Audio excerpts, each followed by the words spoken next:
एक पेशेंट मेरे पास आया, उसकी कंप्लेन ये थी कि उसकी अबॉर्शन की हिस्ट्री थी। उसका 3 मंथ्स का बेबी जो है वो मिसकैरेज हो चुका था, अबॉर्ट हो चुका था। जब वो मेरे पास आए तो मैंने ये असेस किया कि अबॉर्ट होने की वजह से बहुत ज़्यादा ब्लीडिंग, बहुत ज़्यादा ब्लड जो है वो ज़ाया हो चुका है। मैंने उनका एचबी का टेस्ट करवाया। एचबी करवाने के ऊपर उनका एचबी 6.2 आया, जिसके ऊपर मैंने उनको बहुत ज़्यादा असेस किया, उन्हें गाइड किया, उन्हें समझाया। पेशेंट को गाइड करने के बावजूद भी पेशेंट ने मुझे एक ही जवाब दिया कि मैं कोई मेडिसिन नहीं लेना चाहती, कोई मुझे ट्रीटमेंट का कोई शौक नहीं है, मैं अपना कोई ट्रीटमेंट नहीं करवाना चाहती। बाद में जब मैंने कपल्स के साथ डिस्कस किया, मैंने उनके हस्बैंड से पूछा तो उन्होंने मुझे ये बताया कि घर में कुछ मसाइल हैं। मसाइल भी इस तरह के हैं कि उनकी वाइफ जो है वो हर टाइम उनसे एक ही शिकवा, एक ही शिकायत करती है कि आप मुझे टाइम नहीं देते। टाइम ना देना हस्बैंड का या बाहर कहीं इन्वॉल्व हो जाना औरत के लिए किसी अजियत से कम नहीं होता। अब वो एक बीमारी अलहदा साइड पे है, जो वो एक मेंटली स्ट्रेस से, एक ट्रॉमा से गुजर रही है, वो एक अलग सिचुएशन है। वो तमाम मेल हजरात जो अपनी वाइफ्स का ख्याल नहीं रखते, जो बाहर किसी भी एक्स्ट्रा अफेयर में किसी में इन्वॉल्व हैं, तो वो अपनी वाइफ की एक मेंटली हेल्थ को बेहतर करने के लिए उनको प्रॉपर टाइम दें। मेंटली हेल्थ को बेहतर करने के लिए उनको टाइम दें। ये ना हो कि वो आपकी वजह से कोई अपनी जान का दुश्मन बन जाए।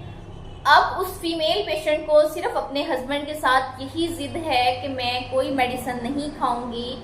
मैंने उनको बीटी एडवाइस किया कि 6 पॉइंट के ऊपर आपको हर सूरत ब्लड लगवाना चाहिए, लेकिन उस पेशेंट ने मुझे रिफ्यूज कर दिया। अब इस तमाम स्टोरी का एक ही कंक्लूजन है कि मेल जो है वो एक्स्ट्रा मैरिटल अफेयर्स में बाहर इन्वॉल्व हो जाता है, जिसकी वजह से औरत जिद में आकर अपने आप को नुकसान पहुंचाना शुरू कर देती है, अपनी मेंटल हेल्थ अपनी डिस्टर्ब कर लेती है, अपने बच्चों को इग्नोर करना शुरू कर देती है, अपने मेल पार्टनर को इग्नोर करती है, जिसकी वजह से मसाइल यहाँ जन्म लेते हैं कि हस्बैंड भी इस सारी सिचुएशन से मेंटली तौर पर डिस्टर्ब हो जाता है।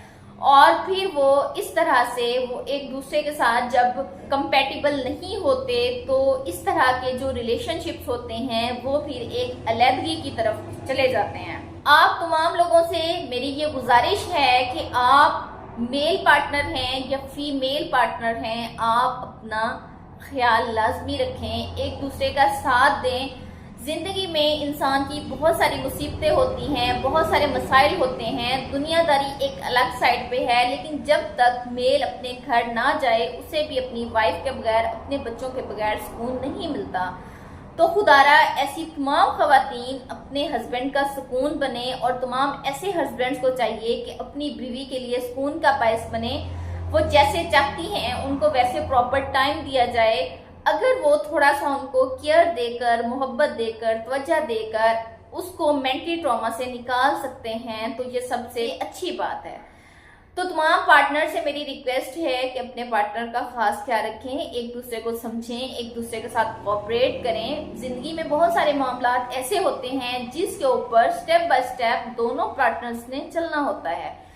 तो मियाँ बीवी जो है वो दोनों एक दूसरे के लिए बहुत अहम सहारा होते हैं, बहुत अहम एक रिलेशनशिप होता है। तो आप अपनी कोशिश ये करें कि आप इन तमाम बातों को मद्देनजर रखते हुए मेरे सेशन को मददगार बनाएं और मुझे इसका पॉजिटिव रिस्पॉन्स दें कि मैं जो इस इलाके में, इस मुआशरे में, इस सोसाइटी में इस तरह के डेली बेसिस के ऊपर कपल्स की हिस्ट्री ले रही हूँ वो मुझे कम होती दिखाई दे। उम्मीद है मेरा ये सेशन आप लोगों के लिए मददगार साबित हुआ होगा। Thank you very much. Allah Hafiz.